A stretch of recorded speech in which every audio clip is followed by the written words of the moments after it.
Hi, everybody. Hello, hello, hello, and welcome. You can see we've got my green screen, so let me put our gratitude thing in the back of that so that you're going to see that because we want to remind you that it is all about gratitude. So I'm going to do a little shift here. There we go. Isn't technology fabulous? You gotta love it. You gotta love it. You got to love it. You really do. Well, welcome to day 3 of our gratitude attitude event. Welcome. I have got guests with me today. Again, some really good friends of mine. I'm bringing into you a friend from abroad. I'm bringing into you a friend you've probably seen on a show I used to do called The Link. And she was one of our guests on The Link. And she has the most amazing story. When you talk about somebody, oh my gosh, having gratitude, and somebody who lives in the power of gratitude all the time, her life is a living story of wow, right? That will just totally, I'm not going to say more. Right? I'm not going to say more. Wait till you hear from her. And then I have another really good friend of mine that has known me, for many years. Many years. And hopefully he won't necessarily tell you how many, but many years. My friend from the UK we have done so much together. We've ridden the road of what gratitude is. We've gone through ups, we've gone through downs. He's seen some of the crazy parts of my story and seen them unfold and just seen how gratitude really has in so many instances saved my life. The reason I'm doing this, the reason I've sowed this thing, and I call it sowing because it's giving, it's free, right? So everybody can get on and see it. And I'm giving my time because I think as we're approaching Thanksgiving, it being a week away, we are very good as humans at doing things for events, right? So like we are fabulous at being nice to people coming up to Christmas. We are great at thinking about everything we should be thankful about coming up to Thanksgiving because the event gives us this signal. And because of the event, we take on an attitude and we take on feelings and we make intentions and we fulfill them for that space of time. But then the event goes and then you're back to life. What happens then? That's why I was very intentional about making gratitude attitude the week before Thanksgiving. And it will be before Thanksgiving every single year. So this is something that's live on LinkedIn and, on Facebook. And next year it will be on other platforms, but it might not be free next year.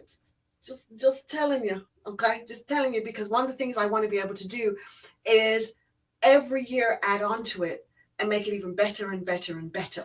So, I'm looking that we'll be able to bring people who can not just speak about gratitude, but people who will always sing to gratitude. People give us poetry on gratitude. People will tell more about their stories and let you know that gratitude lives beyond an event. And gratitude should be for us every single day. I have learned that gratitude gives you latitude to make your next best move. Yesterday, the guest that I had spoke about the fact that gratitude inspired them and brought to them commerce. It brought to them industry, right? Gratitude opened up a whole thing they weren't thinking about. And people didn't realize that where they were and what they were doing was coming from a divine source because it wasn't necessarily something they'd ever made public. But they talked about it yesterday and how that divine source brought them inspiration out of gratitude that goes on to affect people. The guests yesterday are affecting people every day, affecting them in the millions because they opened themselves to something greater than themselves, and it allowed gratitude to be able to be manifested and to inspire them. So one of the things I want you to remember today is gratitude never comes empty. Let me say that again. Gratitude never comes empty. When gratitude comes into your life, gratitude will always give you gifts. Gifts you're not expecting, but gratitude is never showing up empty. Sometimes gratitude shows up and it's your bridge first, but gratitude bridges you to your next best move. It bridges you to your next place in your destiny. It bridges you to your next opportunities. Gratitude is that powerful. So without further ado, I am going to bring on my great friend, Mr. Errol Buchanan. I'm going to bring him on first, and then I'm going to bring on Sabrina. Let him introduce himself and tell you a little bit about his story. Let me bring him on.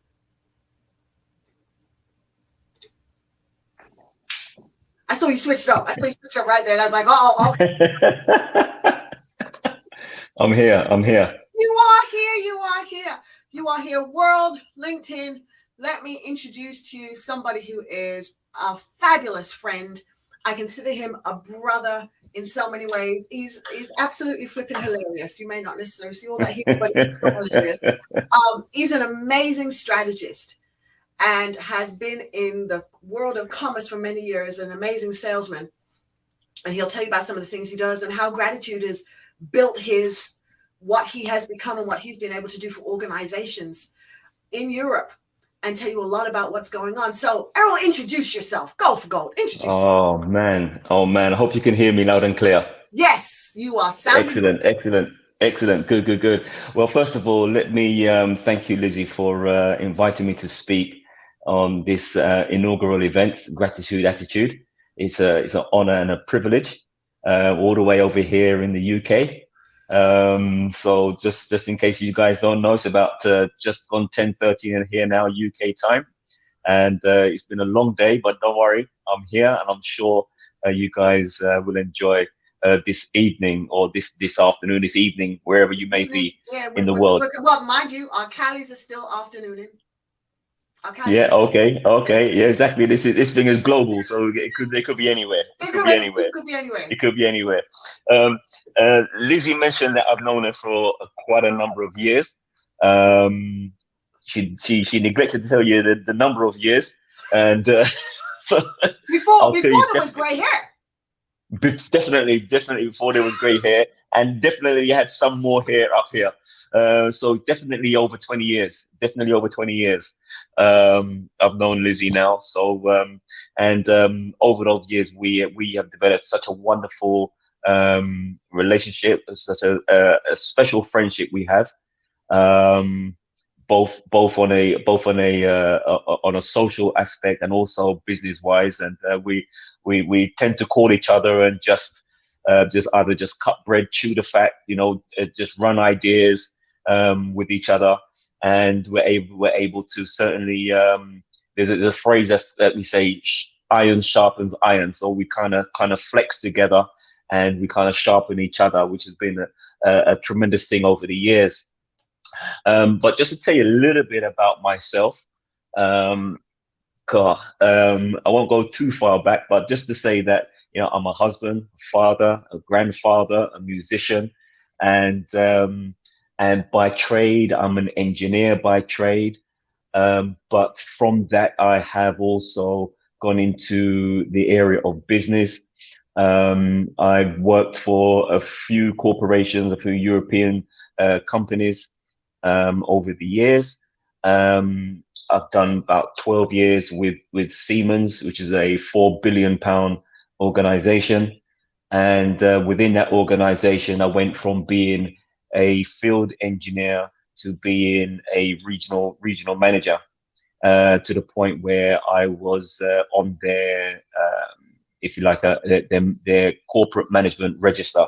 So if they were looking for any managers in any specific field for any division, then I would be on that list, and they could call me up and ask me to fulfill that role. Now I've again gone from being within business going into sales. I'm now sales director for a firm that's European wide, and I'm there to build up the business in a particular division that they started out, that's been running for about 2 years. It's about 15-16 million pound business at the moment. Funny enough, within 2 weeks of me joining, we landed a 10 million pound contract here in London, which was a tremendous thing to celebrate. and it's a good win just to be within an organization for 2 weeks and then to land that. That's a superb thing to do.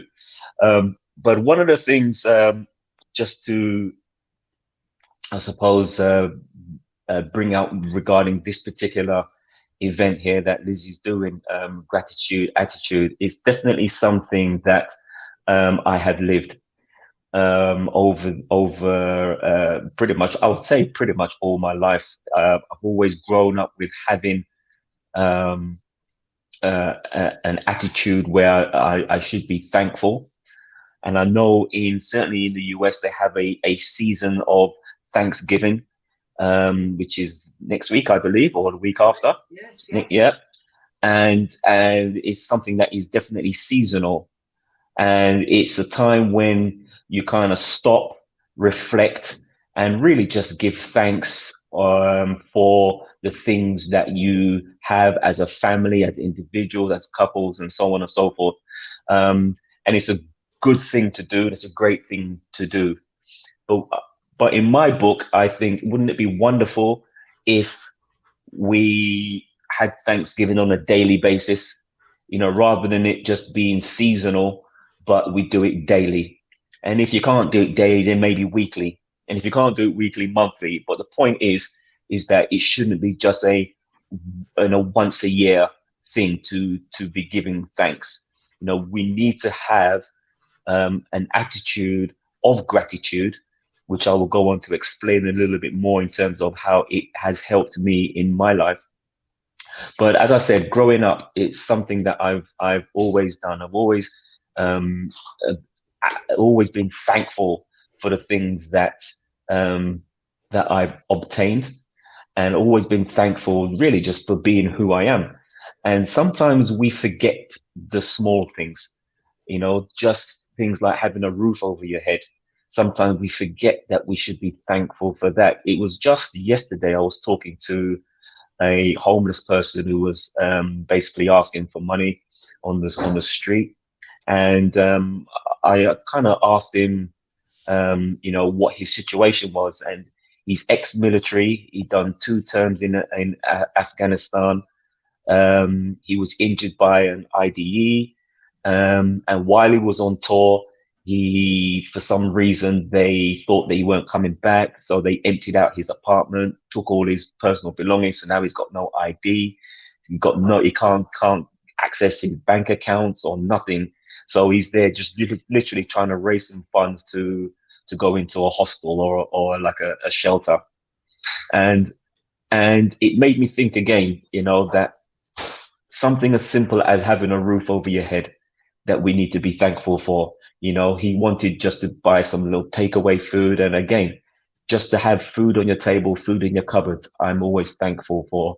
Having clothes on my back, having my hands and being able to use them. One of the things that myself and Lizzie done, because Lizzie may or may not have told you, she sings, and I'm a musician, and I I used to play for her, or so every now and again she tells me to dust off the cobwebs and come out and play for her. But as a musician, as a musician, you know, you're always thankful for especially for a pianist, the use of my hands. I have my hands, I can use them, because there are those who have their limbs, have their hands, but can't use them. They have their feet, but for some reason they may be disabled, whether it's through accident or illness, and they simply cannot use their hands or their feet. I know a friend of mine who was in a terrible motorcycle accident and ended up being paralyzed from the waist down. And so, you know, he has his feet but can't use them. And so therefore, these small things, what we consider to be small things, to others, you know, they are a great privilege, you know, to be able to use your limbs, to have your health, to have food on the table, to have a roof over your head. This is something that I'm always thankful for, and this is something that I've always lived with, even from a teenager, from a young teenager. I've always been thankful for everything. And the beautiful thing about that is that it kind of permeates into every area of your life. So even when I go to work, you know, I have this attitude of being thankful, this attitude of being grateful for the job. I'm thankful that and have an attitude of gratitude because they pay me. Um, and I'm thankful that they pay me well. And I'm thankful for the skills that I have. I'm thankful for the opportunities that come my way so that I could use the skills that I have. And so by doing that, what it does, it helps me to look for opportunities within the workplace because very often, um, you know, people just tend to be like a 9 to 5 individual. They come to work at 9 o'clock, they clock in, 5 o'clock, they clock out. And they tend to have this attitude of, well, that's what they pay me for, 9 to 5, that's all I'm doing. But then when you have an attitude of gratitude within the workplace, that you're thankful for being a part of an organization, then you really need to think of yourself as a part of that organization and you're there to benefit that organization.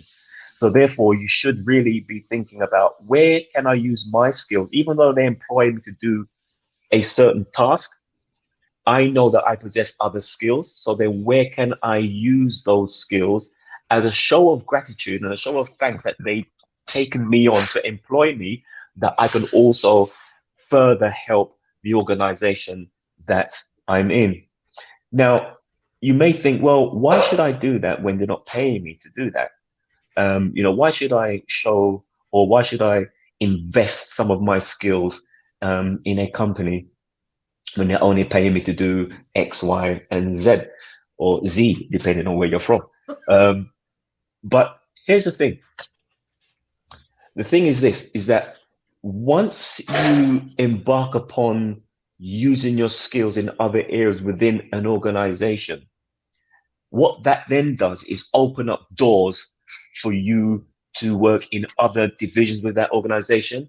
It opens up doors for promotions. It opens up doors for salary increases. It opens up doors sometimes even just for being headhunted. Why? Because you are seeing or other people are seeing the skill set that you have. Because if you're only just doing the one task that they've employed you to do, then why should they promote you? Because they don't know what else you do.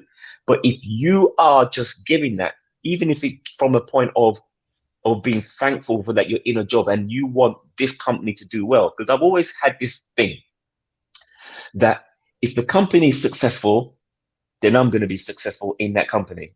And if I can help that company be successful, then I should grow in that success with the company. And so therefore, it doesn't bother me um, to use my skill sets to do other things within the organization. Now, this is the reason why I say that. The company I'm presently working for, they employed me to be like a business development manager, to grow the business in a particular division, like I said. And so my role was literally just to basically sell, develop the business. Now, while I'm there in the office, I overhear conversations and I hear some things that may not be quite right operationally. Now, because I was operations manager before, and when I was at Siemens, I knew that operationally certain things needed to be tightened up and certain processes need to be tightened up. And in some areas, some processes needed to be introduced. And so what I did was I used some of the skills that I had to help those that were in those roles, to help them with some of the processes, help change some of the processes, and also set some things that would help the business deliver certain projects a lot easier, a lot quicker, and within budget, and easier to manage, even though I'm there just to sell and to be a salesperson as a business development manager. Now, within 4 months of me joining the organization, the owner had heard of what I'd been doing, and he said that he had some feedback, and he was asked if I had been promoted to being the office manager or the business manager overall. And he said, no, why? And he said, well, because Errol seems to be doing a lot more than what we thought he was doing.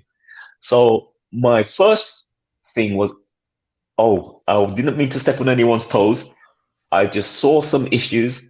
I knew what needed to be done. And so therefore I thought I could just help. And his first thing was, no, what you did was absolutely great. What I need to ask you now is, do you just want to take over? That's within 4 months of me joining. Now, had I not, had I not shared some of the skill sets that I had, then that opportunity would not have come about.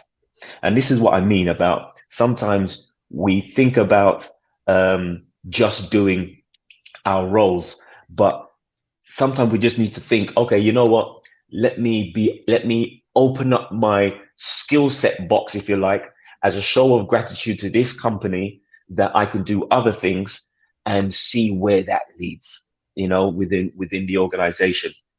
So having a gratitude of a gratitude attitude or attitude of gratitude certainly will take you a long way. I heard someone say it like this, that it's your attitude that will determine your altitude. So determine on how high you go would be based on your attitude. And if our attitude is based on gratitude, you would soar to heights that sometimes we wouldn't even dream of. Um, Now, here's the thing: is that Oh, we lost him there we've lost him there for a sec. I guess the UK connection's a bit dodgy. That he had there. Well, it's really interesting that where we started and we talked about gratitude never comes empty handed. What he talked about was his attitude of gratitude for being in an organization, for having a job and having the opportunities, expanded space for him. So we see that gratitude showed up and gave a gift. So gratitude made room. Who would have thought? Bet you never thought about gratitude that way. That gratitude has the ability to expand your horizons, expand your opportunities, and open doors that you didn't know existed. But here's what happens: gratitude makes room. Do that with me, right? Gratitude makes room. It expands because it gives you the ability to start thinking consistently with a thankful mindset. So you're constantly saying, you know, I'm thankful for this. I'm thankful for this. And I'm thankful for that. So thank you takes you on this path of gratitude. And once you've got on this path of gratitude and you start to have gratitude be part of you and it becomes part of your psyche, part of the way you look at life, you now set a brand new context frame.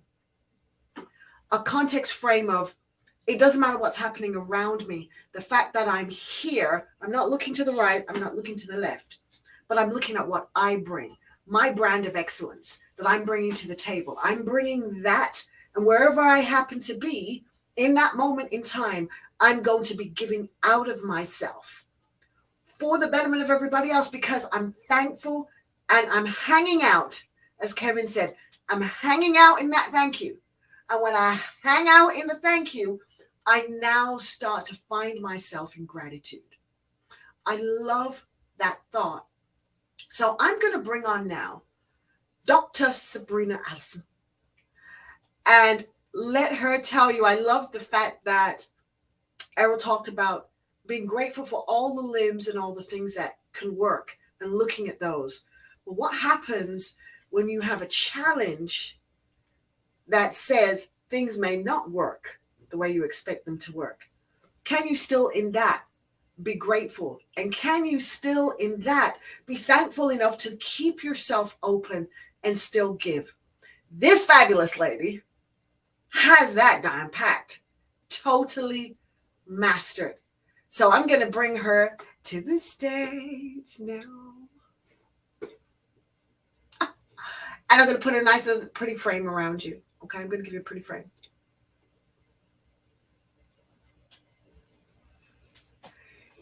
Okay, can you let's check your mic? Mute.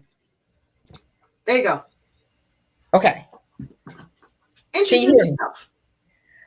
Okay. Well, before I introduce myself, I want to say thank you. You made me feel like somebody for real, Lizzie. Oh my goodness, I really feel like somebody for real. Whew. Thank you, Lizzie Mars. Hi, everybody. I'm Dr. Sabrina Allison. I'm everything Lizzie said I was, whatever she said I was, whatever she said I wasn't. I'm all of those things.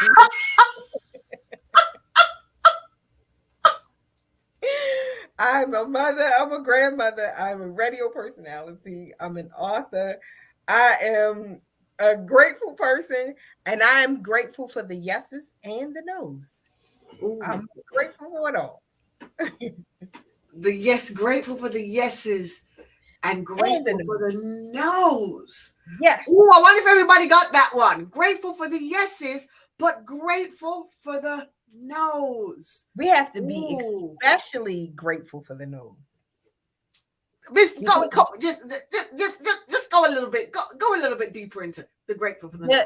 The grateful, being grateful for the no's brings growth. When you can grow out of that no, and you can, because there are other opportunities out of there are other opportunities in that no. Just because you didn't get the particular opportunity that you wanted, that doesn't mean that it's still not an opportunity in that situation. Wow, that's that's good right there. That's good right there. I'm gonna bring Errol up because he's just popped back in, and then Okay, cool. I'm gonna let you take what you call. Let me bring you up. I would have thought the UK would have done a little bit better with a connection, mate. What's going on? I got no answers. My phone just went, and I'm like, what? So my internet connection is fine. So I don't know what happened. My Okay. phone just decided to. Yeah, not user error. No. Oh Let me man. introduce the two of you because you've never met, but let me virtually introduce you. So this is Dr. Sabrina Allison. I Hey, met Sabrina. her through a friend of mine, Dr. Thank you for calling me Sabrina, because so many people call me doctor. Okay, Doc. Not necessary. No, I hear you. But you know, as we say on Clubhouse, right? You got to give people their flowers, and there's such a story behind that. Yeah. Okay. So it's not like it just kind of, hey, somebody just kind of gave me this, right? I mean, the story behind that. So I had heard about Sabrina's story before I ever met her through Dr. Stephanie, who will actually be on tomorrow.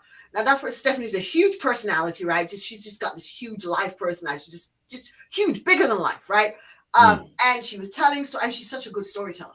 And she's talking, she's like, you know, and I've got a friend, and you would have thought she should be dead. Everybody reckons she should be dead, right? Mentally, she has no business being alive, but I'm telling you, she's alive. And if you see the things she does, I'm like, I want to meet her. I want to meet her.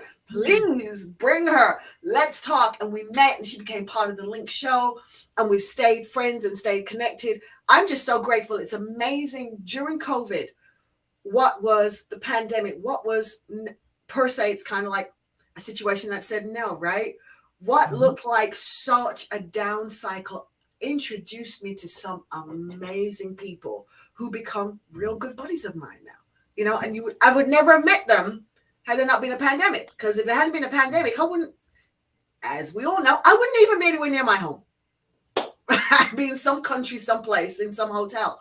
But because of the fact that I was able to be home, new doors opened, and I was able to meet new fabulous people and hear some amazing stories that are so encouraging. So I want to make sure that Errol gets to hear a little bit about your story. So before you take like real big, tell the whole thing, do a synopsis. Okay. So, well, before I do that, remember what you just do Do you remember what you just said? You said that had it not been for the pandemic, you would not have met so many of the wonderful people that you met. Grateful for So, the no. in the no, remember the growth in the no? So, we have to be grateful for the no in order to grow sometimes, even though we did not want that situation. We had so many things that developed from that no. That no, you can't go outside. No, you can't see your family. No, you can't touch this. No, you can't go there. So we had to find different ways Mm. to grow in our no, right? And that's Mhm. what happened with the pandemic. We found a different way to grow in our no. Yeah. So, Yeah. okay, which part of the story? Oh, before I tell it, Lizzie, tell them that you experienced part of that with me. Oh, Remember? I did. I did. So I'll let her tell you exactly the condition, etc. That has. At this point, I almost want to say blessed your life because it has just you've been just so big through it. I watched what it is that she walks with every day take hold in the middle of a sentence when she was talking to me, Mm. and saw how debilitating it was. But the minute it lifted, she was back. Okay. And back with no, back without, like she was back without rhythm, just kind of. So you see how this thing works then, right? You see that that's what can happen Mm. sometimes, right? So that's what I mean, that the kind of thing can happen. Sometimes I don't even know when that's going to happen. So that's the reason why sometimes I kind of, now I don't necessarily drive as much as I used to. But when I get too fed up, I'm going to drive anyway. I don't care what's right. She just, she went on as if nothing had happened. And I was still stunned. And I'm like, Mm. personality hadn't shifted. The joy in her voice hadn't shifted. Her being willing to give and help others hadn't shifted. I just, and I was like, well, okay then. Right? And I was just, wow, okay. You know, Oh, and you make me I feel was good taken about back this. emotionally. I was emotional, right? And she was just Just carrying on. just carry, Yeah. just carry. There's something to be said about when you are able to tap beyond yourself Mm. into a source that can sustain you. Because it's like I've always said when I've written stuff that we have to have some kind of spiritual core, whether you talk about it or not, but it's got to be kind of like a spiritual core because it has the ability to hold you when other Yeah. things are off. That core, it holds you. And I have seen such a demonstration in people I admire and wouldn't know there is anything spiritual they believe in or tap into. But then when they really open up, you're like, that's that spiritual core. That's what that is. That's what's a spiritual core there. That's what holds them when other people would not be held. They're held because, you know, when you think about your abs, people who got really good abs, even if they get injured, they bounce Mhm. back a lot better because they've got such a Right. stabilized core. Mm. And I watch how when you look at circumstances that would have taken people out who are journeying alone, then you look at people who go through the same circumstance who have found a spiritual core. There's some kind of resilience that comes back, and it allows them then to be able to tap into these other things like gratitude, like joy, Mhm. like peace. Because one of the things that always shows up when gratitude shows up is gratitude has a habit of bringing peace alongside. Joy may not be in the moment where gratitude shows up, but peace always comes with gratitude. There's a Mhm. sense of a Wow. woosa that happens. So Right. gratitude never shows up alone, always brings peace in the corner. Mhm. So peace comes and just does a thing for you when gratitude shows up. Anyway, come on, tell the story. Tell the story. That was good, Lizzie. Okay, so I have a brain disorder called Chiari malformation. 1 in 1,000 have it. It is treatable but not curable, and I was born with it. but I did not eat, but I didn't know that I had it. I had all of the classic signs of it: the blurred vision, the neck pain, the debilitating headaches, joint pain. But throughout my life, there was always a reason that I could, or my parents could pin it on something. So I started wearing glasses when I was 7. Most kids, when do they start wearing glasses? When they get in school, they become school age. So you put glasses on my face, blurred vision go away. But it would come back before the school year ended because your vision changes so much. So it was always a reason for the classic symptoms. They would give me pain medicine. Pain medicine would work for a little while. Then, anytime the headaches came back, they came back with a vengeance. So, being a nurse, of course, Chiari malformation is in our nursing books, but it's about that much information at the bottom of the page over in the corner. And then you turn the page. So it's really not discussed. And it's a neurological disorder that it really does not get the attention that things get, like strokes, MS, and it can mask and look like other things. So when I went to work November 11th, 2016, so that was what, 6 years, a few days ago, I walked into my job at approximately a little bit after 9 because I had never been late for work before. And one of my coworkers said, "Has anyone heard from Sabrina? Because she's never late for work." And when I called over to her when I got there, I don't even remember why I called her name to come to me. I had a seizure. Nobody knows how long. Now we're in a room full of nurses. Nobody knew how long I had the seizure because everybody was saying, "Wait a minute." They were just running around trying to get things done. Nobody was looking at a watch, which is understandable. So I had the seizure out of nowhere, which I was thinking because of the medication that I was taking at the time, one of the side effects couldn't be a seizure for headaches. I thought it was really simple. And Lizzie, is our connection stable? We're good. Okay. So I thought that because of the medication, that was a side effect. Something happened. Okay, fine. But lo and behold, we dug a little deeper. And the doctor said, "Well, okay, we're going to try these meds and see if they work."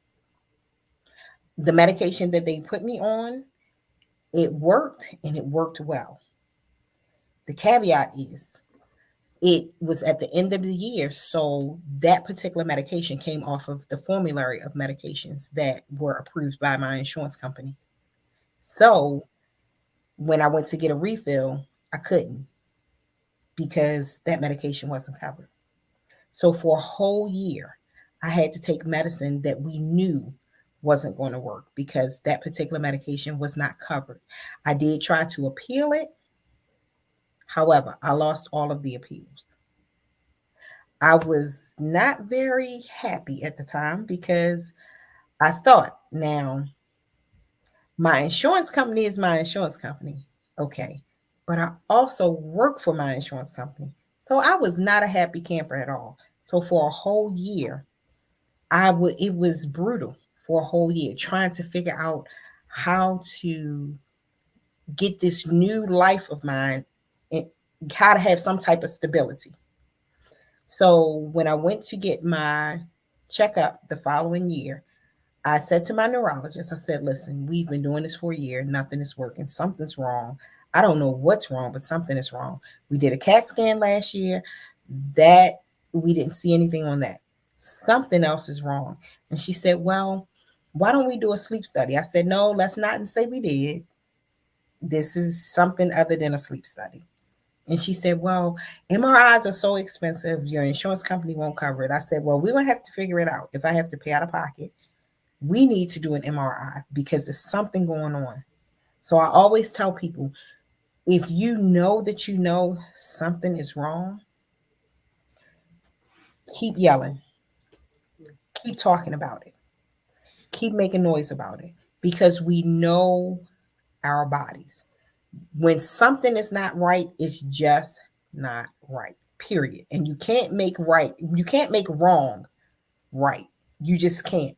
No matter how we try to put it into a mold, we can't. So I finally did get the MRI, and it showed the um, where my brain is tonsillated, and she gave me the diagnosis of Chiari malformation. So when her secretary called and said that the doctor wanted to see me because she wanted to talk to me about my Chiari malformation, my honest answer, I said, I have a Darian and a Gary. I have two sons. I don't have a daughter. What are you talking about? And she started laughing. She was like, that's new. She's like, that's the first time I ever heard that. She said, no. She said, on the MRI, you have Chiari malformation. And I'm saying, well, what is this? What do you mean?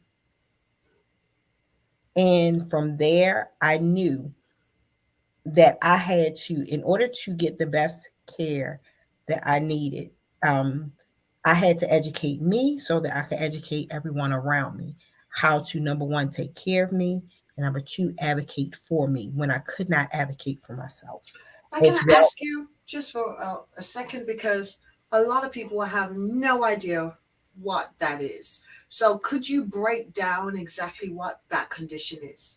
Sure. It's called Chiari malformation. The base of your skull, your brain sits in your skull, right? And you have two openings, holes in the base of your skull. And what ends up happening is kind of sort of you got too much brain for your skull. So it goes out of those holes. It tonsillates out, and it causes anything that you can think of, because Chiari malformation has the ability to cause to affect every area of your body. Because remember, most people, when they think of our bodies, the first thing they think about is your heart, thinking that your heart is your engine. And I tell people, no, not really. Your brain is the engine of your body, because even the ability to breathe is controlled by a center in your brain. So anything that's off in your brain, that's the engine. And what is the most important part of any car? The engine, because if that engine blows, you have issues. But if you keep the engine well oiled and taken care of, the car is going to run for a long time. And not that we didn't keep our engines well oiled.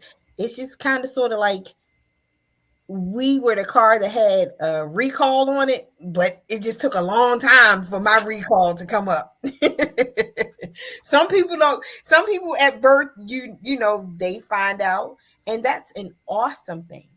The sooner you find out, the better it is, because you can then start dealing with some of the things, because the headaches can be very debilitating. And being able to explain to people how to take care of your loved one or yourself, the joint pain, just different things. You have the ability to educate more people the sooner you know. Because the one thing about Chiari malformation is we all can have the same symptoms, but they affect us differently. So I could have something going on where it makes my arms hurt, and you could have the same symptoms, but it'll make your legs hurt. So it's kind of sort of like, remember the movie with the football players? I can't remember the name of it. And it they were talking about the football players that got the head injuries. Right. And CTE is kind of sort of like CTE, because CTE is injury induced from them hitting their heads against the helmets, and their brain begins to tonsilate. Well, we were born this way. I woke up like this, like be honest, I woke up like this. But the joy in it, and what I tell people, is that even though I may have things going on with me differently, I give it the attention that it needs when it needs it. And then I move on. I don't allow myself to stay stuck. Some people, it is so debilitating for them. And then, and I look at those people that it's debilitating for, and my heart goes out to them, because it's so unfair. It's unfair that this disorder doesn't get the attention that it needs, and it's able to steal life from so many because people don't understand it. Mm. But then you have people like me that are rebels and don't care, and I could have a headache and I'm not gonna care, because if I want to jump off the curb, I'm gonna go ahead and jump off the curb. Yes, I know it's gonna hurt, but I'm gonna jump off the curb anyway. It's like that running thing you did last year, Yeah. right? You took on all this, that night thing that you did with all that running. And one would say that pounding of outdoor running It's the wouldn't be, truth. right, necessarily something great that you should. And you were like, no, I'm going to run. I mean, we shouldn't. Honestly, we're not supposed to run.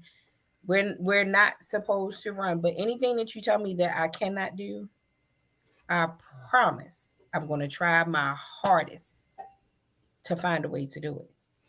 And it was for a competition. It was the Nike Run Club, and it was almost, and I could have walked. I could have. But the first person that got to 60 miles in a month, it was like 2 miles a day. But it was like the first person to finish, you're number one. And me being the competitive that I am, I'm going to finish. You did. I mean, it Yeah. was amazing. You were inspiring me to like, oh, Sabrina's running. Okay. I know I shouldn't have. It wasn't right. It was not right. It wasn't the right thing to do. But you did it. And I did. you exhibited the wonderful, powerful thing that I always talk about, choice. Yeah. You have made the choice of how you will deal with what has been dealt to you. And I'm choosing to deal with this way. And I'm choosing to live my life this way as a result. And that's, that's powerful, that choice. Utilizing choice is just like, amazing. We choose our consequences. Now, of course, I knew that wasn't the right thing to do. I knew it wasn't, but did I do it? Like most times, yeah, I did. Did I knew what was going to come behind it? Yep, I did. But you're still here with this great smile, and again, another chapter to add to an already amazing story. Just like, wow, a huge, huge chapter. Okay, I'm going to pause, and I think we've got Errol back. So let me pop him. There we go. Okay, there's Errol. I don't know what's going on. Technology is not working for me today, but I'm hoping this one is a little bit more stable. But see, this is the one. This is live, It's right? live, man. Right. That's right. This You is get live. thrown a curveball. You get thrown a curveball from time to time. You do. Yeah. You do. You're like, okay, It's like, it is okay, what all it is. right. But I have a back. I have a back to watch this curveball, and I'll get it out the park. Don't worry about that. See, you get it. Listen, you get it. You choose how you're going to deal with the curve. Exactly. As long as you got a back, you have a chance. And that comes to the whole reason behind this whole event is this burning I now have to take this message of the next best move out to people, right? Because I just believe that people need to know they've got to move left. So you've got another step. And if you take that next step, guess what? That's a move. Right. And sometimes people will sit back and try to plan the journey, right? Oh, I got to run 10 meters. How am I going to do, that? People get all stunted up with that. Instead of just make one step. One step. Oh, yeah, right? Absolutely. And that one step is the best move you had available at the time. So now take another step. And now take another step, and now take another step. And before you know it, you've got further on your journey. Because this thing is a journey, right? Life is a journey. And it goes ups, it goes down, it goes round, it gets corners, you get through all kinds of stuff. But it's this journey. But I'm just so aware that there are times you get to points in the journey because things have showed up that you hadn't planned for and you weren't expecting. I call it unsolicited change. right? I didn't ask you to show up. Like this change that you solicit, you understand this change that you go after. Right. Like, I want this change. I'm going to do this. I'm going to do this. I'm going to make this happen. And you go for change. But then there's this unsolicited change that goes knock, knock. And then it acts like it's got a key, right? So just goes ahead, comes into your life and takes a corner. And then before you know it, it wakes up with you in the morning and it's at the dinner table, right? And then it starts to talk to everybody else around you. And before you know it, right, this unsolicited change is being puppeteered and puppeteering everybody else around you. And you feel like you have no control because it's not Only if you your allow it. change. It's like, that's not my change. I don't want that. Go away. And it's like, no, I'm here. Wherever you go. But then that's when you open the door and you let it in. Because I tell people when Kiara Malformation showed up at my front door and she said, "Hi, I'm Kiara." I said, "Hi, I'm Sabrina. Come on in." God calls the shots. He's the pilot. I'm the co-pilot. You move just like I move, just like that. You don't run anything here. He does. And you'll move accordingly. If you did not want to do this, you should not have come here. Love Come that. on Love in. that. Love that. I love that. Love that. I mean, what That's was that? Okay. What choice did I have? I either had a choice to decide to keep going or I was going to fold right there. And where I'm from Baltimore, chairs and clothes fold. We don't. So in an instant, you pivot. And I remembered leaving the hospital leaving my job in an ambulance. And I remember I don't remember a whole lot about that day, but I remember the exact prayer that I prayed. And I said, "Father, you said in a time of trouble that you would hide me in your secret tabernacle. Father, I need you to hide me. I'm in trouble." And it was almost in an instant. I did not know how it was going to work out. I didn't know anything. All I knew is exactly what Lizzie said. I needed to take one step at a time. I knew it was not going to feel good. I knew that I wasn't going to like it all the time and still don't some days. I knew all of that. But what I did know was I was going to trust God. And what I wasn't crazy enough to do was not trust him through this process. I didn't care what happened, what may come, what may go. If the ceiling fell down, I knew that I was going to trust him, no matter who wasn't going with me. If I was going by myself,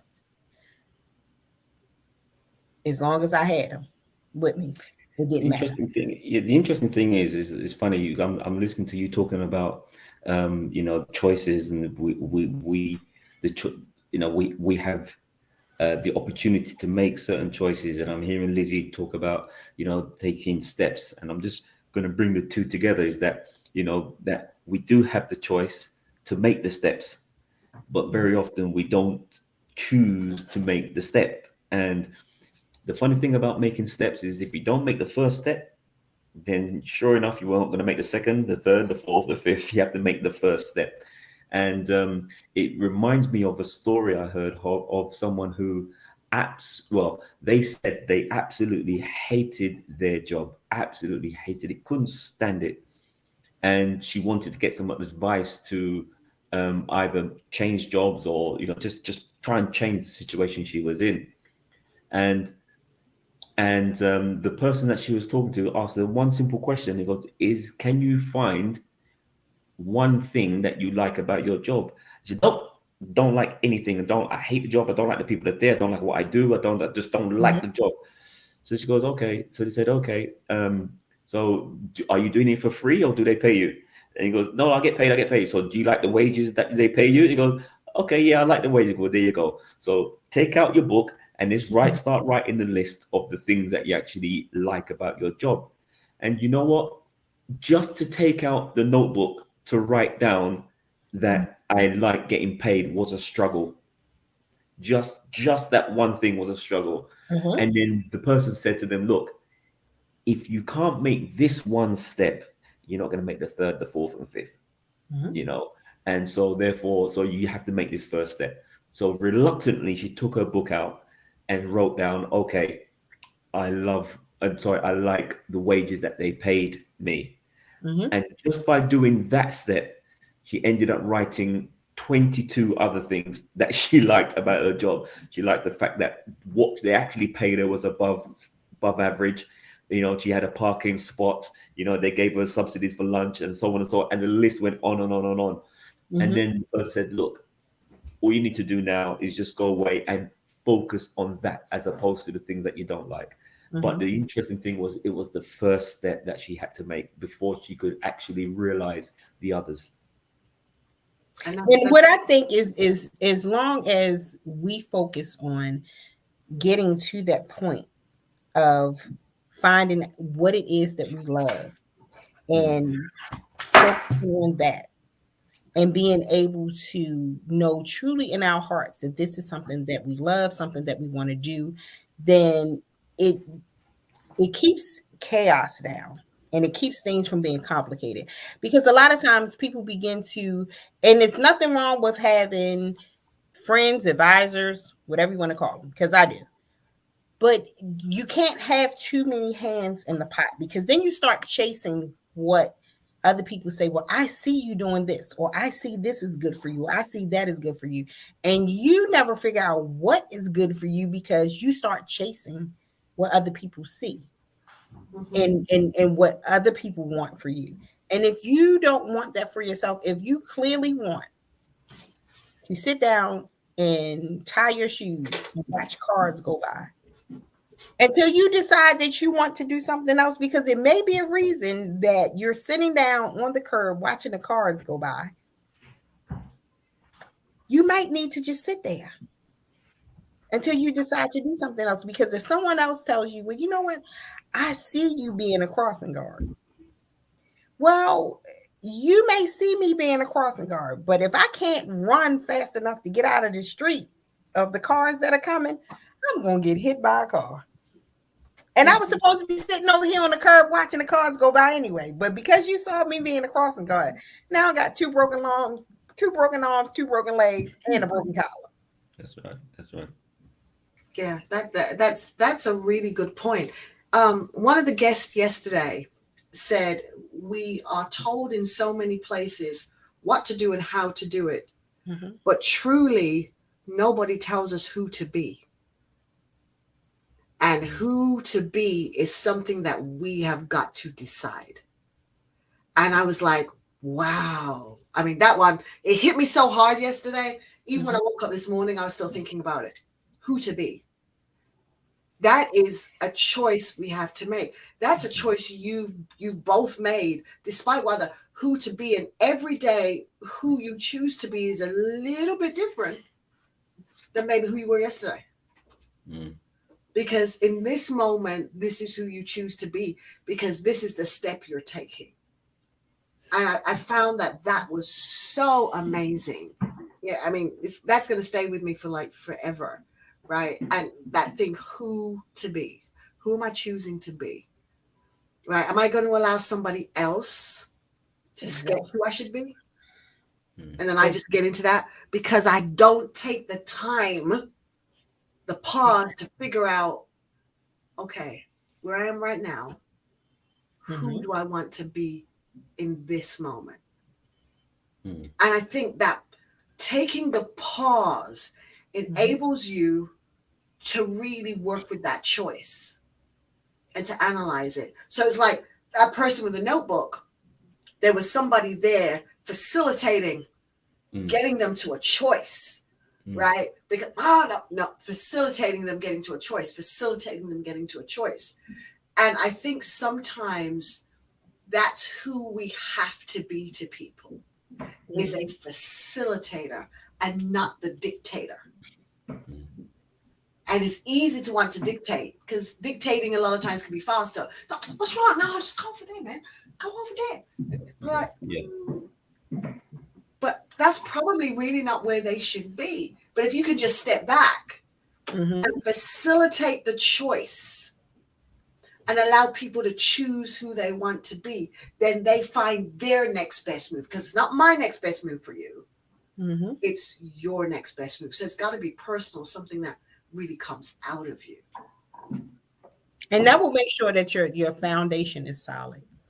Because when you know who you are and you've learned what your purpose is, at your very core, there are some things that foundation is going to be laid, and the goodness in you, when something comes against that foundation, no matter who it is, your foundation is going to say, no, nope, I don't think so. And once you have that strong and firm foundation, it's just certain things that you're not going to compromise on. You're not. And it will keep you grounded in purpose to the point that you will be who you are called to be, not who someone else thinks you should be or who someone else sees you as. Because once it goes against the grain of that foundation, you see many houses that are hit by hurricanes with strong winds and they're demolished. But then you see some houses, everything is gone but the foundation. That foundation. That That, that that found that foundation. That's the thing. That's a serious yeah. thing, because you never know what's going to show up. There was when What's there, Lizzie, the most important things, and that's the thing, you never know what's going to show up to shake that foundation, but what is there will stand no Mhm. matter what comes to shake it. I saw an actual church when I worked in Baltimore. I saw a church burn down, and people were devastated. They were saying, "Oh my goodness, the church is burning, the church is burning." But what that said to me was that building burned. The only thing that was left, and the fire department had to take it down, it was a cross that was on top of the church. And after everything burned, that cross was still standing on the top of that church. So no matter what happened, the whole church burned. But that foundation, that cross, still stood. Even through fire, that cross was still standing at the end. Mm. So I call that integrity. See, I think the core of who you are as opposed to what to do, determines uh, uh, how you're going to live your life. Really is based on, as you say, your core being, your innermost person. How you want to live your life, how you want to be to others, how you're going to treat others. You know, how you going to conduct yourself at work. Mm-hmm.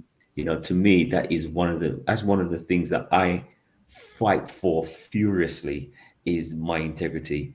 I try to maintain that throughout all my work practices. And if Mm-hmm. anyone questions that, man, that's a real problem for me, because I take pride, not too much pride, but I take pride in Mm-hmm. making sure that that my integrity is intact, because that's my Right. core being. That's who I want to be. That's Mhm. how I want to Mm-hmm. conduct myself in business. I want to make sure that my integrity is straight. I'm not going to go and try and sell you something that Mm-hmm. you don't want or don't need. That's part of my integrity. So if Mm-hmm. you're calling me, it's because you want something from me, and I'm going to try and determine what it is you want, and then make sure you get good value for that. I'm not going to try and rip you off and try and, just because you want to come with me now, then I'm going to charge you the earth for something that really should only be, whatever pounds, dollars. I'm not going to charge you double, triple, just because I know you're going to come with me. No, that to me, that goes against my integrity. And that's how I want to be. That's my inner person. That's who I want. And it's not necessarily what I do, but it's who I want to be. And then that Mm-hmm. will then permeate into everything that I actually do. you're right. It is the core. It's the your makeup, if you like. Mm-hmm. Yeah. You know. And it's certain things I know, people say to me sometimes, Dr. Allison, you just, you straightforward. And I say on certain things, absolutely. I'm not, certain things I'm just not going to budge on. And like I said, if I have to go by myself, okay, I'm not a twin. I wasn't born with a person. I'll probably leave on my own. Mm-hmm. So I'm not going to budge on certain things. And I think we get so caught up in obtaining things and stuff, and we're trying to entertain and do all of those things. Well, instead of being entertaining, I would much rather my impact. What was my impact versus me being entertaining? You can laugh for a little while and it'll feel good. But what was my true impact? What was it that I left here when I got here that will sustain, and that my children and my grandchildren will be able to look at and say, you know what? My mom was able to do that. Even in spite of, she was able to complete certain tasks in spite of. It may not have been easy, but the impact of knowing that I was able to sustain through it will take someone else through I mean, and what I tell people is, now after seeing going to the movies, and I saw Wakanda Forever, as well as seeing Hidden Figures, the one thing that I do know about me, I'm necessary. Because a man couldn't come back into the earth's surface without a woman that looked like me bringing him back into the earth's surface, without him burning up on Careful, impact. no, I haven't seen the movie yet. Careful. No, that's Hidden Figures. That's in Hidden Figures. Oh, Hidden Figures. Oh, okay, Right. okay, okay, okay, okay. So I'm waiting till next Yeah, week to see I'm it. ready to go. This. no, that's in Hidden Figures. That Oh, movie has Hidden been Figures. out. Okay, got The you, one got thing you. I do know is I'm necessary, Yes, because the man went to the moon. yes, But in order for him to enter back into the Earth's surface, the yeah. person that calculated those coordinates to hit in the exact spot where he needed to hit, Mm-hmm. and he didn't trust anybody else to do it. Right, right. I might not be a whole lot of things, But you're but I know necessary. I'm necessary. Yeah, and you're And I think necessary that's and you're necessary on purpose. Exactly. Yeah, not by chance, but on purpose. on purpose. Yes. It's a lot of things that can happen Yeah, without me, that's right. but it's some things that will never happen without Yeah. me. Absolutely. Yes. And I think, gosh, that's so powerful, because if everybody was cognizant of there are some things that are necessary for you to be part of, for you to take the step off, nobody else but you can show up at that moment. What is needed is a you. So I got to get a you to make your step to get to that point in time where you've got to show up for your appointment with destiny. I got to be tied to you. And the longer I sit in traffic and hold up traffic, you're going to be circling the expressway. One of the most powerful things that could have ever happened, last week I had to go out and run an errand. And I decided that, I said, well, you know what? I haven't eaten lunch. It's late in the afternoon. Let me just pick up the phone and see if I could have a lunch date. Maybe. And the funny thing is, of all the places in the world that I could have been at that time, I was within minutes of driving. And had I come out of, if had I not sat in my car a little while and came right out of the street when I was supposed to, I would have intersected at the very time, the same time the car was going down the street, when I picked up the phone and said, "Hey, where are you? Have you eaten lunch?" And he said, "No." And I said, "Okay, guess what? I haven't either." And by the time he got to the traffic light, I was 2 cars behind him. And of all the places in the world that we could have been for a daytime date, guess what?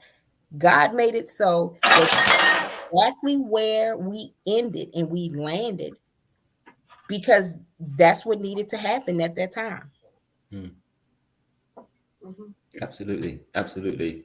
And you know, and like I said earlier, you know, when I said that I'm thankful for, even for the small things, you know, like I said, roof over my head and so on and so forth. It even goes further than that because, you know, as you were speaking, it reminded me of times when maybe I've missed the bus, missed the train, missed, Mhm. you know, whatever else. I was late for something, and and I'm always in the back of my mind says, you know what? I don't know what it is that I could be missing. It could be an accident down the road that I could be Yep. missing. So even in missing the bus that's maybe Mhm. late for an appointment, I'm still thankful. Still having this attitude of gratitude because I'm saying to myself, I don't know what I could have been involved in if had I caught that bus or had I caught the train. Right. And That's so being thankful in your no. and being thankful, exactly, you know. And so therefore, and so that's why I say it permeates into everything, every area of my life, you know, doesn't matter how small or how Mhm. trivial it may seem. Mhm. um you know, you just have to be, just got to be thankful, just got to be thankful, You you do. know, for everything. You know, for they say being thankful for small mercies. Well, you know, that small Yes. mercy could be a big mercy, you know, later on down around the corner because, you know, whether you believe in God or not, you know, I always say that God knows what's around the corner. I don't. So Right. therefore, I need to make sure that, as Lizzie says, that my steps are such that I either um, deviate from any harm that may come my way, or takes me into opportunities that are coming my way. So it works both ways. Sometimes we think Yeah. of always the negative, oh, I'm avoiding this, avoiding that, but also it could be, hey, hang on, there's an opportunity around the corner. This is where you need to go. Right. You I know. mean, it's funny when you think about that time. I remember just after 9/11 here, Mm. and I was working at the time with BT, and I had some engineers I needed to meet, and my engineer was late. And I remember I couldn't do late back then. Do you understand? I mean, I was about, you need to meet me 20 minutes before time. We got these appointments with this trust that we got it. And I was hopping. When I tell you, I'd already had issues with this person with their lateness. And I told them that, you know, if we're going to continue on this late thing, you may not be one of my engineers anymore. Right. And I was there waiting. And it's as I'm getting upset and whatever, I hear about the bomb that went off in the tube station. Mm. Yeah, Had we been on time, yeah, yeah, Hmm. yeah, yeah, yeah. Yeah, oh, yeah, yeah. yeah, That's the same. That I had the same experience because I was on my way where Wow. we had some bombings in London, in the Euston area, where the bus was Mm. that where the bomb went off. The building opposite, I was actually had an appointment in that building, Wow. and I was late, and I was late getting to the appointment, and that is exactly where the bomb went off. To the point where the bomb went off, and my phone kept ringing. I was in the car, and my phone kept ringing off. You know, it's like everyone trying to like, I'll answer that later. I'll answer that later because I hadn't known what I'm still trying to get to my appointment, right. and they thought I was already there. And Wow. the office, and so eventually I picked up the phone, and he said, "Errol, where are you? Where are you?" I was like, "Oh, I'm on my way to my appointment." Nope, don't even try going there. Bomb's gone Right. off right outside of it. So you know, so these are the small, like we say, we think it's small mercies, but man, they could be Yeah, there's just these life things. saving. Definitely, definitely life saving. It made me view time differently after that. Yeah, yeah, yeah. You do. That stipulation on it after that day, Mhm. it was too close. Yeah, yeah, yeah, yeah. It was too close. So then I got to the point where I'm like, if there's a resistance coming in something I'm going to do time wise, I will not keep fighting it. So like sometimes all of a sudden your keys go. You always have your keys in a certain place, but then your keys are not there. Mhm. And you're like, you're Oh ready no, to well my keys are always lost, Lizzie. So that's not it. See, I have a place my keys go.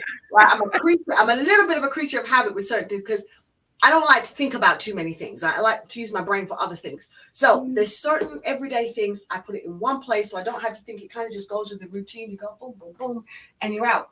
And Right. when I go to the things that I know are routine and something's off, Yeah, it's a problem. I'm like, huh. Yeah, yeah, Okay. yeah. And you do your natural, I can't believe it, and then I'll take a pause. Yeah, yeah. Right. I'll think, okay. You know what? That's funny because I was logging onto my PC at work, and I was actually in a different office than I normally work at, and because things were different, could I remember my password? I could not remember. All because the environment was different. It was like you say, the routine wasn't there. Normally I'm sitting at my desk, I put my cup down, everything's familiar. I log into my password, no problem. But because I was in a different room, I didn't have my coffee, I didn't have this. I'm like, oh no. It's my and look, I had to stop, pause. Right, okay.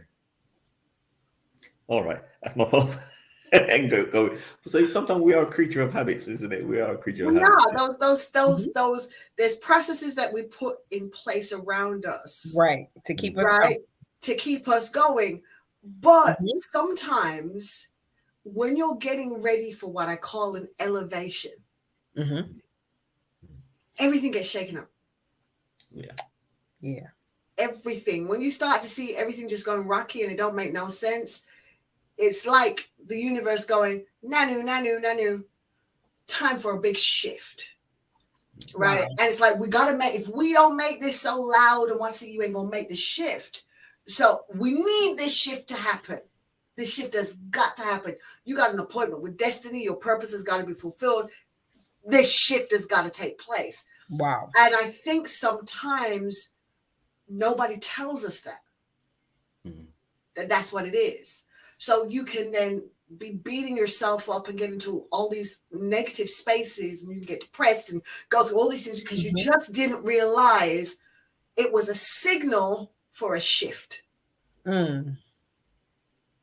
What if you knew it was a signal for a shift that was setting you up for your next best move? It would enable you to make it with a lot more, okay. Instead of now all the anxiety and the stress that you feel.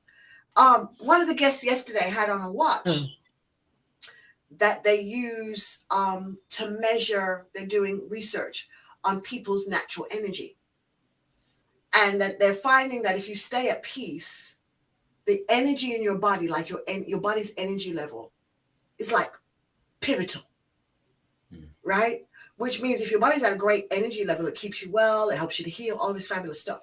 But when stress comes in, the higher your stress, the lower your body energy. And they're scientifically measuring it, right? And I was like, what? So imagine how much energy we could save if we were aware you're just being positioned for your next step. And it's your next best step.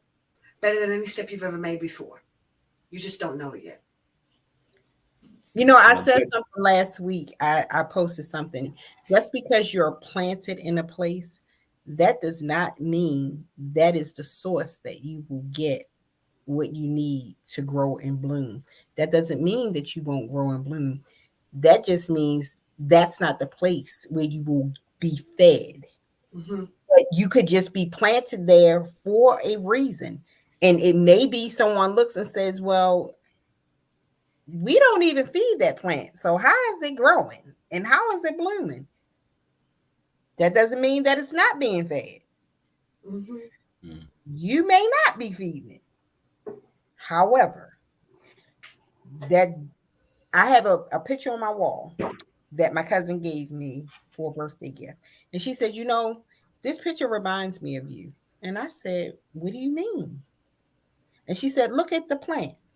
And I saw the plant, and it was beautiful, and it was big, and it was sprouting, but it was growing out of a rock. Mm-hmm. You could be planted anywhere.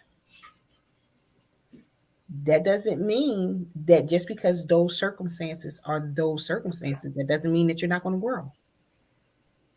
So if you can grow out of a rock, you can grow out of anything. That plant, to me, found its nourishment from wherever its roots went, wherever it needed to go Mm-hmm. for it to be nourished, given the circumstances. And it still grew and bloomed. And one of my reasons why I always say you have to be grateful for your no is because I used to get upset when I wouldn't get opportunities to do things. It would just bother me all the time. And I would say, well, I don't understand. I'm perfectly capable. And I remember someone told me to do a newsletter because they found out I wrote so well at work. And they said, why don't you do this newsletter? And I'm like, no, I'll do the template. Doesn't matter to me. I just like writing. Writing makes me feel good. I was never, every time I said, okay, I'll go ahead and do it, one particular manager would say, well, no, I have someone that can help. I didn't need help. All I needed was an opportunity. But at the time, I was upset every time I didn't get this opportunity. So I just stopped. And once I stopped, other opportunities came from other places to nourish that desire to write. And that one person that did not want me to write for this one thing led me to being a contributing writer for 2 global magazines. Now, that one little column I could have done there. And guess what? That would have fed that need that I had just the right. But, and I was upset. I was like, I really want to do this because it was before COVID hit. And had the newsletter been in place when COVID hit, it would have been a great newsletter for people to a great way for people to stay in touch while we were going through COVID. But that no turned into growth because with that no came opportunity to write for 2 magazines. I also write for someone that used to work for NASA. I write for other people. And all I wanted to do was write. I never wanted to be out front. I just wanted to write. That's it. And Lizzie, that's how the poetry thing, radio, poetry, that no. And I'm grateful for the no because it still brought about growth. I mean, it's like I want to give everybody who's watching now and those who watch it later a intentional pause for them to think about all the no's and what's happened since the no's. What did those no's do for you? What door did that no, that no open? What path did that no cut for you that you didn't even know was there? How has no served you? So I just want you to think in that for a minute and find for yourself at least 3 no's that you can now say, I'm grateful for that no. Didn't feel good at the time because no's never do. But I'm grateful now for that no. Think about 3 things. Think about 3 things. And let that sit with you. Just those 3 things. And now that you've got those 3 things, how does that shift your thinking about some things that have happened this week? Mm. What now, when you're reflecting, is actually a gratitude moment that has been packed in a no?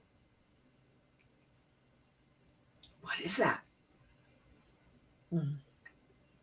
And I'm sitting here, and even for myself right now, I'm like, okay. What gratitude moment was packed in a no for me this week? You know, and I can think about something right now. And I had an amazing conversation today with somebody I'm going to be doing some work with. And our energy is such a fabulous match for each other. It's like, oh, it's good. It's exciting, the stuff that we're going to get ready to do. But that would never have happened if there hadn't been a no someplace else. This opportunity that's now here for me, I wouldn't have had it. Mm-hmm. You know, if there hadn't been a no in an area of my career, I wouldn't be doing what I'm doing right now, because I'd never have had a pause. So yeah, I'm grateful for the no's. I can tell you the 2 no's that I'm grateful for this week, and actually they happened today.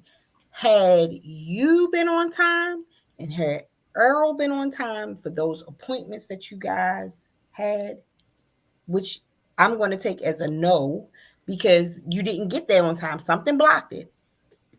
I wouldn't have had the opportunity to meet with you guys and put something of value out for us 3 to come together, and for someone to get their yes out of your 2 no's, because of your experience Ooh. that you have and the value that you guys bring. So I'm grateful for you being late, and I'm grateful for you being late that day, and I'm grateful for you not answering your phone, and I'm not grateful for the outcome for the people. Let me say that. I'm definitely not grateful for the outcome, for the unfortunate things that happened with the people that day. Not at all, because those things were very unfortunate. But I am very grateful that God held his hand back for you two in order for us to bring value. That makes sense. Yeah. Somebody else's yes can come out of your no. Oof. Yes. I'm writing that down.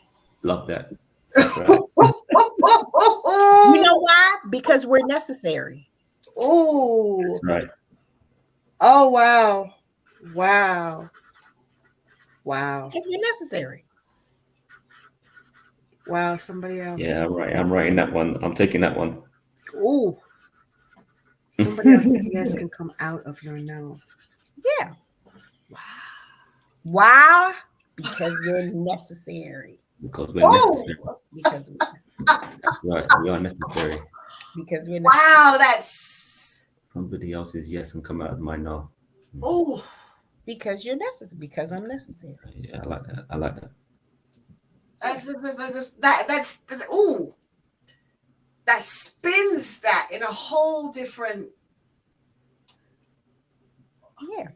Because that falls right into the fact that you're living your life with a purpose, and you understand that you understand that your life has a purpose which is not necessarily for you but for others. And this is the thing. Sometimes we forget that we're so used to working for ourselves, trying to build something for ourselves, and forget that the purpose of our lives is also and can also be for others, and predominantly is for others. We're here, and it's that whole thing when you think about the human connection, right? Yeah.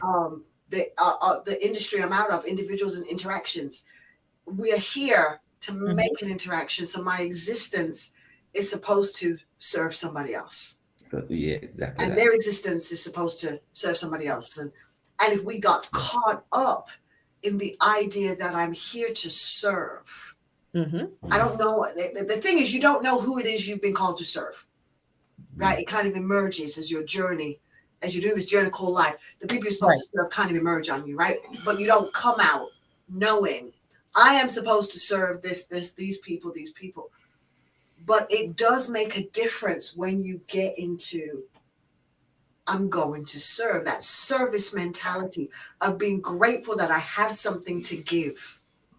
That's amazing, you know. You know, if in every single one of my management roles, I've always had the attitude that I'm there to serve. In Mhm. every single one of them. Um, and the reason being is because they say one of the hardest management levels is middle management because you have to you got those that report to you that you have to basically support, and they Mhm. look to you for guidance, for leadership, and so on and so forth. And then you've got those that are above you who are demanding so much from you. So middle management is the one of the toughest managements to be in. But having done that for a few years, I have to say that when you do have the attitude to serve, Hmm. it does go a long way to help you because you realize in those that report to you, you're there to serve them and to make sure that they're okay. It's almost like you're shepherding them as well in the workplace. Well, you are really. And when you're going with that attitude, you realize that the people that report to you want to work for you. They want to do a good job for you, Mhm. and believe it or not, it actually makes your role to manage them a lot easier. Lot easier. And so, therefore, for you to be able to then report up the chain makes it a lot easier as well, as opposed to wanting to dictate to people that report to you and want to tell them what they need to do and what they should be doing, what they shouldn't be doing, laying down the laws and everything else. Does not go far at all. But as Lizzie says, that to have an attitude where you're there to serve, Mhm. you lead, but you're serving. Well, there's a And difference. I'm sorry, Earl. Go ahead. no, no, go ahead. There's a difference between a leader and a manager, and to me, you're a leader Mm, because manager, a person that manages things, they just keep the chaos down, even if they yeah, have to move it here, or move it here. yeah, yeah, When yeah. you're a leader, you're looking to get the best out of the people that you're Absolutely, serving, absolutely. and give them your best, which Mm, will create what, another leader, yeah. Hmm. because you will teach people how to serve. Mm, Because I'll never forget, I heard this from one of my leaders at a company that I was working for. She said, people don't leave jobs, people leave people. yeah, yeah, So yeah, when you are in a leadership role and you teach people how to serve others by serving them, they want to duplicate that behavior because they always remember the person. Earl, he was the best manager, and this is what he did. When yeah, you work yeah. with people, they will work for you. For you, exactly. And when you make it easy for them to do that, it's easy for them to go above and beyond. But when Yeah, you start dictating, that's when it's okay. What's my job description? This right yeah, here. yeah, yeah, yeah, And yeah, yeah. this is what I'm going to do, 1 through 5. That's right. And that's all you'll All get. I'm doing, yeah, clock All in, right. clock out. But when you're a leader and you are looking to teach people how to lead, what do? You look in your downline and you say, well, you know what? Even though she may not display it, somebody told me that Sabrina writes. Mm, Hmm. mm, Okay. She doesn't know it, but I'm going to get her to be on this committee to write thus and so because I already know that she can write. You don't even have to tell me who told you that I wrote, but you would then look and see whose skills you can use where to bring out the best in the mm. team. Because That's what right. ends up happening is this: you box that person in that, that white Chinese box, you box that person in, and all you see is that box, right? Mm, mm, You never knew that it was a plate also, and it served better as a plate because all you mm, saw was the box, and that's all you wanted to see was to mm, box them in. Well, then that person ends up leaving the company, and what happens? They'll go somewhere else, and Hmm. somebody will see the box and the plate. yeah, Then you'll say, "Well, I never knew." yeah, yeah, That yeah, person yeah. is looking to use their resources all the way Absolutely, around and absolutely. find the best people for that job. Hmm. Mm, Means they are looking for someone else to lead where they are because they're looking to go to the next level. mm, And that's always the idea of developing versus this syndrome of, Right. I want you to see what I'm doing. Instead of, let me bring you in and look, okay, so here's how I do this. Instead of, what else would you add to it? The idea of bringing people together, right? And I think it's one of the things I love about our industry. It goes into organizations that have boxed people, right? And told them they can. And then it brings everybody together to allow them to come together in what I call a mosaic of all these skills and all these ideas and all these diversities, and brings them together, and boom, you've got this beautiful innovation that emerges from all this divergence of all the individuals being able to come together as who they are, what they are, and in this case, take it from yesterday, who they're choosing to be in that moment. Because I may have always been a person who managed projects. But now that there's more opportunities, I'm seeing I don't want to manage projects anymore, right? I want to manage just art. Or I want to switch over here and I want to start designing the way that users should work with a system. Because now there's an opportunity, and there was something in me to do that. And now that you're opening, say, well, what is it that's drawing you? What are you feeling pulled to? A leader who's looking for that in people. What are you feeling pulled to? And being willing to listen, right? So that you can say, well, I'm kind of feeling this, and I've done this before, but I'd love to be able to do this. No, okay, let's see how we can make that happen. See how I can support you in your journey. And I think as that comes to me, that's the part I think we miss a lot in organizations. Is when somebody comes in and takes a role, we pigeon them in the role instead of understanding that they're on a journey and realizing, okay, now this organization is part of their journey. So if I happen to be the manager you're working with, how can I equip you for the rest of your journey? And asking people, where do you want to be? Where are you going? So getting people to think in a journey-like way, because the thing about a journey is there's a start point, right? And there's destinations. Now, since the journey that people are doing is the journey called life, you don't know how long your lifespan is going to be. So I've got to equip you to be able to journey on and to journey on and to journey on and to journey on. And with every part of your journey to be better for it. What if all leaders were thinking that way? What would organizations become? Well, I think that's evident of what you're doing with gratitude. I'm sorry. Because to me, what you did was you flapped open your book and you said, okay, I have all of these friends. So I know who does what. And you took the personalities that you knew would complement each other on whatever day. And you said, you know what? Okay, on Wednesday, Earl and Sabrina and myself. And you had a vision for what that would look like. And it gelled together. On Tuesday, you had a vision for what that was going to look like. And you put the guests together and they complemented each other and it gelled together. And that's what happens when you're a leader. You look to bring out the best in people because you know it's going to work. And it makes something totally different. It's like having a recipe for a cake. Separately, you wouldn't eat those things like raw eggs, flour. Don't taste so hot. But when you put it all together with the eggs, the flour, the sugar, the vanilla, all of the things, and it ends up being a cake, it tastes a whole lot better than just the things that are separate. Yeah.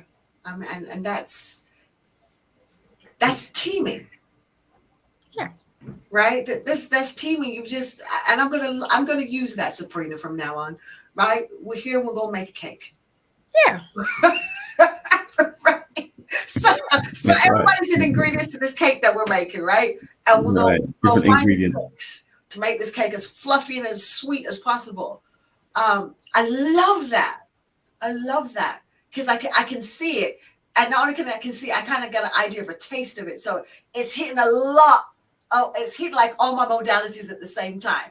Right? Like, Right. ooh, that's what we're doing. We're baking a cake, you know, because everybody gets to get a slice. Right. I love that. Because Oh, I I mean, love that. just sitting here, you know, I know you. I know your color is purple. I know which days you do and you don't want to work. You know what time you are most effective. Don't call you early. Da, da, da, da, all of that great stuff. I already know that stuff. Sitting here, and I could see us working together because Earl is more laid back, and you know, he's more of okay. Get to the point. Don't give me a whole bunch of details. Just give me this so we can get it and hit it. Move. Lizzie, on the other hand, wait. She wants the details, but I'm going to have to wait to give them to her. And I can only give her a little bit of the details at the time and say, okay, we're going to come back and we're going to revisit that. However, comma, this is the That's essential right. part right now. Yeah, because That's And right. that's I how mean, people big picture, big picture. I can just see the whole vision. I can see the vision. right. But not all at one time, because once you get too many things on your plate, Yes. it's like, ma'am, you don't even work on that day. I don't know why you scheduled something. That's not your day that you work. But I can see us working together because trust me, I'm sitting back here and I'm saying, okay, all right. And this is how I would deal with Errol and Lizzie. I already know. And we would just plug it all in together. And here's the thing it's about the cake. And here's the thing beautiful. about the cake analogy is that is that each ingredient has its role. Right. And you know, you don't have one ingredient trying to complain. You don't have the eggs complaining with the sugar, saying, I want to be sweeter. Right.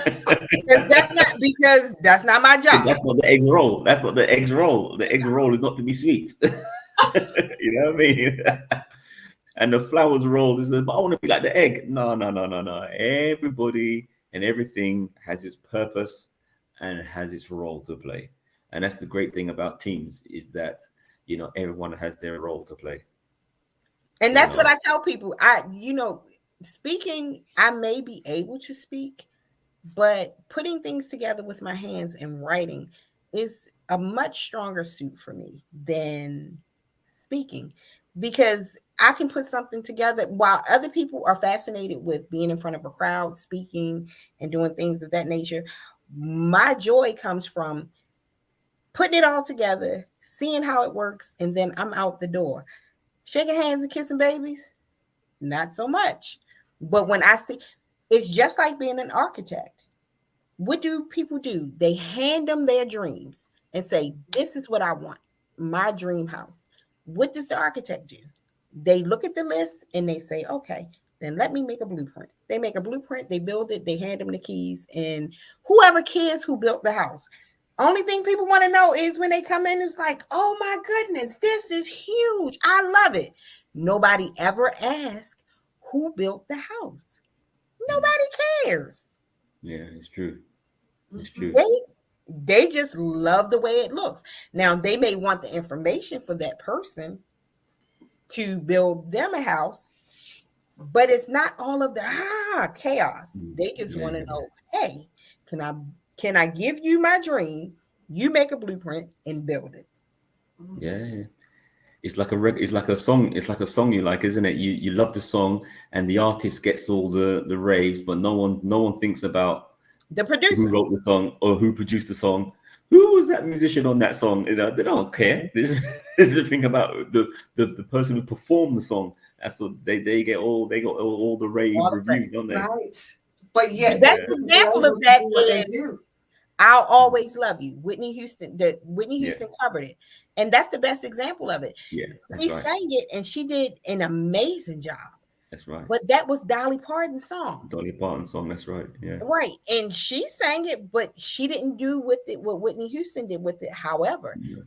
how much money did Dolly Parton make? Every time, Yeah. now and then, Yes. Hmm. when Whitney Houston Yeah, yeah, sang yeah, yeah. I bet she was grateful that she said yes to that one. it. Yeah. That one was not a no. That was a okay. Yeah, she can sing that Yes. one. Yeah, No yeah, go problem. ahead. Take it. Yeah. And that, yeah, because you just never Mhm. know. There Mhm. is, and that comes back with the serving of a lot of times the things we are doing are not for our immediate benefit. That's right. That's Right. right. But That's it right. is to serve others, to help Yeah. somebody else. A lot more people knew that song as a result of Whitney singing it Mm-hmm. than And I than think, singing it, right? excuse me, I think that when we learn to serve others and do it out of it just being the right thing to do, we won't get caught up in so much unnecessary, although we're necessary. Because one of my favorite scriptures is Job 121. Naked I came into this world, and naked shall I return to the earth. Okay, I'm not taking anything with me. Mm-hmm. Everything that I need, I had when I got here. Mm-hmm. So I'm not taking anything with me that I did not have when I got here. Mm-hmm. We leave the same way we came. The only That is difference so is true. we're two different sizes. That's it. When we come, we're naked, we're wrapped up, and we put into a bassinet, and we are rolled down the hall to our mothers.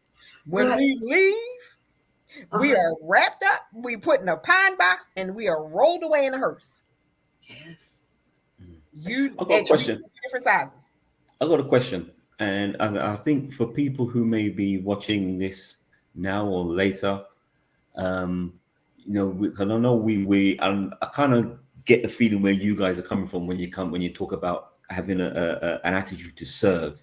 I hear it 100%, but I'm sure there's going to be those who may feel that that while they're serving and while they're having this attitude of gratitude, that there is a fine line between that and feel as though they're being taken for granted. It is. So my question then is then how would you advise someone who feels as though they're being taken for granted because they're using their skills, they they're doing more than just their normal 9 to 5 clock in and clock out, but they feel as though that I shouldn't should I or shouldn't I be doing this? Am I being taken for granted? What would you advise that individual? Remember that foundation? When it doesn't hit that foundation right, Yeah. you'll know. Mm, You will know. If it's just like anything, if it's supposed to stick, it mm, will. mm, But if you throw something at the wall and it slides down the wall, but it was supposed to stick, mm, mm. you'll know that that's not the right fit. Okay. And I think when you're in a place where you're being taken advantage of, Mm, there's no peace in that space, mm, mm, which is why it feels icky. You already know because you got there's a thing that does. Mm-hmm. But when you're serving out of choice, every step you're making is making impact. There's a footprint left behind. Yes. That's impact. Mm-hmm. When somebody pulls you out of where you should be, even if you're over serving, you see what I'm saying? But they pull you out of where you should be, there's no impact. mm. There's no impact. Yeah, I suppose the thing is that I suppose the individual would still need to assess the situation because I think if they feel as though they're being taken for granted, it's only two things really that it could be. It's either they are being taken for granted or that their attitude just may not be quite right in terms of them serving because they feel as though, no, why should I do this? I shouldn't have to do this. No, I'm not going to do this because their attitude may not be quite right. So therefore, that's why they feel as though they're being taken for granted. So I suppose the individual will have to assess the situation and just to Mm-hmm. make sure, as you said, Lizzie, that peace isn't because of their attitude is not right, but or it is because they are actually being taken for granted. If you know what I mean, Mm-hmm. Yeah, because the nature of people, because everything we deal with humans. Yeah, As yeah, I yeah, like yeah. to say, all of us as humans are on different levels of our journey. Mm-hmm. Mm, right? Some of us have journeyed and gone through experience, so kindness oozes out of us. It's who we are at this point. But 2 or 5 years back, that wasn't who you were because your Mm. journey didn't take you that path. Mm. So a lot of times when we're coming together with people, everybody's at a different point in their journey. Everybody is. Mm-hmm. And that's what you have to be aware of, which allows you to have compassion, right? And when you have compassion, you can understand, okay, I don't have to judge that situation. It just Mm-hmm. is what it is, right? Because the minute you turn into judging the situation, it takes so much more out of you to go into a judgment mode versus, and there's something we do in Scrum, right? We talk about being transparent, inspecting, and adapting. So the transparent truth is this is what it is. Let me inspect it. No judgment, no criticism. I just see it. Okay, so you know what? I'm now going to make my next best move. And my next best move may be to dip a bit and come over here. Mm. That might be my next best move. Mm. Versus the staying in here and with that. That's not my next best move. Yeah. It's just that's not my next best move, right? Mm. But it's important for people to give themselves the pause so they can choose a response. Yeah, that's true. And if it's meant for you to be in that place, whether you're standing still or moving, like Lizzie said, you'll make a footprint. Whether you're standing, think about it, whether you're standing in one spot and you're Yeah. supposed to be there, or if you're moving around, you'll make a footprint. Mm. And that's why I can't focus on the situation. Like Lizzie said, I talked through the situation and said, and now I'm back, because had I focused on, because I already knew that she had become emotional, so I couldn't let her stay there. If I stayed there, she was going to stay there. And even though I knew she was going to stay there for a little while after the call, I knew my bounce back would bring her back. So I needed to just not focus on that situation and bring her along so that she could then get out of it what she needed to get out of it. Even if I wasn't in that moment with her, she would still get out of it what was intended for her to learn at that point. Right. And see, that's that's something that's an amazing quality about the both of you. You're so both very good at bringing people along and facilitating them learning the lessons. Even if you're not the one teaching them the lesson, you both have a gift to guide people to the lesson, right? Which is stellar, because a lot of times you need the guidance to get to the lesson. You need that coach. You need that person who can say, okay, I'm seeing this. Let's steer you over here. Whether it's with the thought or the question, right? Or let me refocus that, so that everybody gets what they need out of it. That's a gift. And, I'm so grateful for the people who have been placed in my life. I used to complain, right, and fuss about the people who moved out of my life. But I've realized some people come for a season and some people come for a lifetime. And I'm grateful for the ones who have been with me in the seasons, because there were things they definitely did and made me better for it. Even with the no's, there were the grows, right? But the ones who've stayed, because what's been so fabulous about the ones who've stayed is they've seen the journey, all of it. Some have walked with me through firsthand through some of the really debilitating times, because I think Errol's seen me when I've had a lot and when I lost everything. And there was nothing there. And I didn't know what I was going to do. And I didn't know how I was going to cope. And I was really, really, really, really depressed, and seeing that cycle of, but you're going to get back up, because I've seen you go down like this. And when you come back up, you come back way better than you've ever been. So there's people now who can be in your cheer corner saying, you're getting ready to make another move because this is how your cycle goes. But when you're in it, sometimes you ain't seeing your cycle. You're just seeing the moments that you're in and the feelings that you have. So the one thing I would turn out to the audience watching is saying this: begin to be grateful for relationships. Oh, wow. Yes. Begin to be grateful for all the relationships, the ones that have stayed, the ones that have gone to the wind, and the ones that are with you now. Be grateful for them, because you never know when that relationship is going to be a lifeline. Mm. And it doesn't mean that somebody reaches in and pulls you. Sometimes it's just one word that they say. It's one memory they bring back to you, because they remember your trophies too. Mm-hmm. When you're not in your trophy room, right, and you're out in your wilderness experience, right, and all you're doing is feeling your storm, and you're wet with the rain and you're cold, they remind you you've been wet before, you've been rained on before, but the sun always comes back out and it looks like this. So this tomorrow, before we come back, I want you to think about your relationships. I want you to be grateful for all of them, all the different types, the love types, the friendship types, the work ones, the colleagues. Be grateful for your relationships.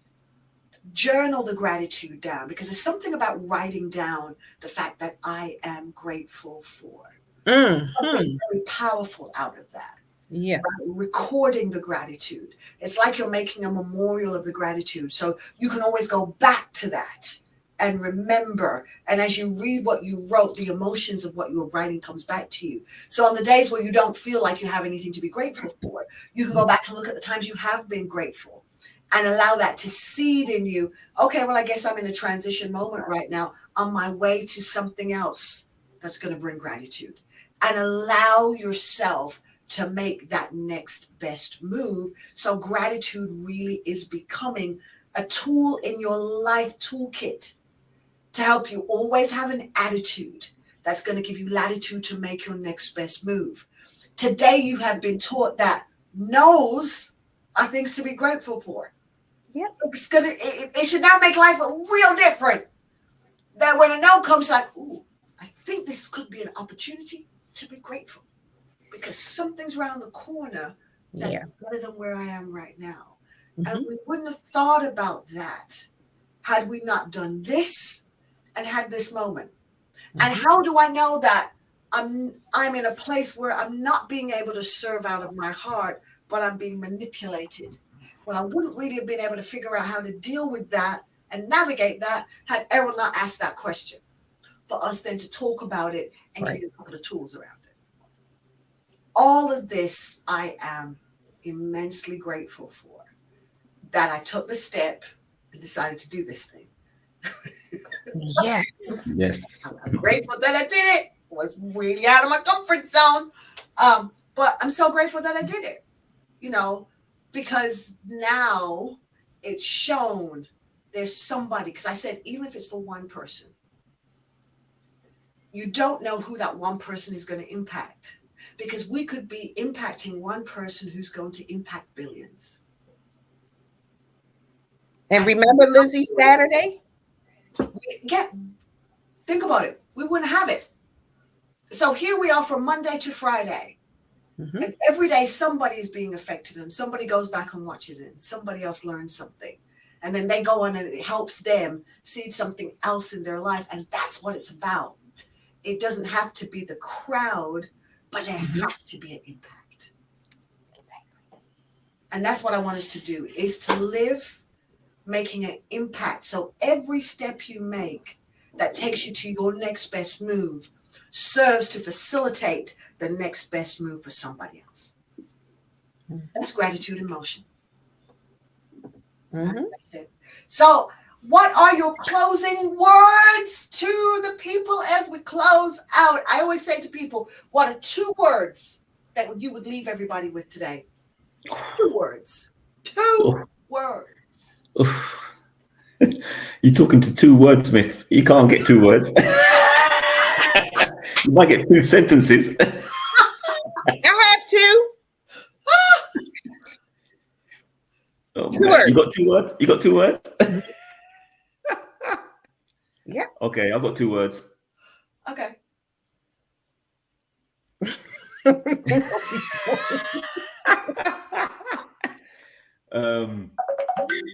Get understanding.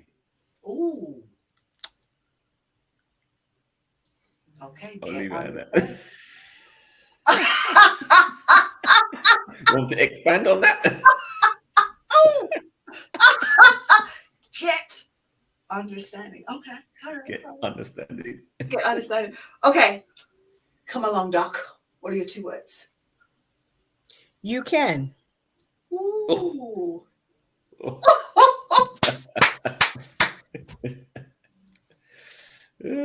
dear.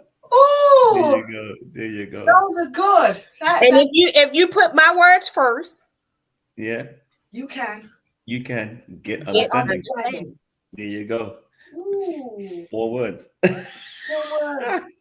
You can get understanding. Earl, I think we are a great team, man. I'm Yeah, ready. it looks like it. Yeah. Ooh. We are the I see that. ingredients of a That's like nice cake. teaming. That's like teaming. Everybody come with their thing and put it. Oh, ooh. You can get understanding. Mm-hmm. And what were my 2 words? Unbeing. There you go. You can get understanding on Of being. There you go. Because that's the best that you can do is just be. Just be. Just be. Be. Just be. Just be. Yeah, that's it. Well, thank you all for watching. We will see you again tomorrow. We've got another lot of guests who will be here, friends of mine, and we'll be talking about gratitude again. You'll be hearing stories and experiences. And I hope this has given you some light in the midst of whatever dark you may be going through, because I know there's always hope. And like I said, gratitude, I'm telling you, is that attitude that will give you the latitude to make your next best move. So we're saying goodbye, and thank you all for coming, my guests. Thank you. Thank you. No problem. Thank you, Lizzie. Thank you. Thank you. Thank you. I appreciate you. I really do. No worries.